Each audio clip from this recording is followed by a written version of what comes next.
So one is, you said that recruiting isn't just about execution, that it's actually a strategic function. Can you walk us through what that means for SMBs and why it matters now more now than ever?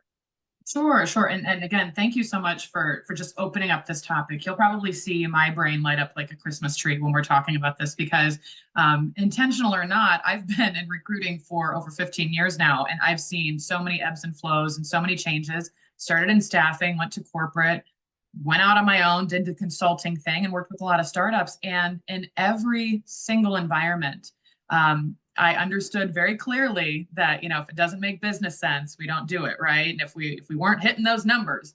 But what I feel is a little bit of a misnomer is that if you're hitting your numbers, that doesn't necessarily equal a good TA strategy. It doesn't equal, a good recruiting execution, like high-fiving each other at the end of Q1 and saying, awesome, we filled all of our positions. And then we're just going to be a snake eating our own tail by the end of Q3 when we're coming into Q4 and realizing, oh crud, we've got more of a bigger tidal wave in the Q1 coming up, in the next year. So I think that it's not just about hitting the numbers. The numbers, of course, tell the tape, and I'm sure we'll talk about that a little bit more.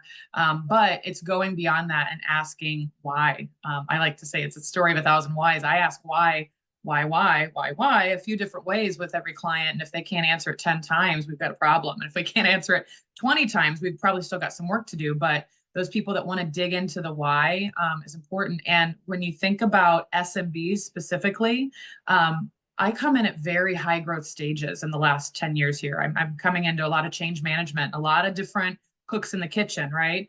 But if I am focusing on this talent acquisition side and I am not looking at how this can scale and how this survives once my brain leaves the room, we've got another problem. So that's another reason why we're not just looking at execution, and I'm not looking at my performance as a fractional leader or TA partner as just I hit my numbers, I hired all these people for you, we're good, right? That's worth the money you paid me.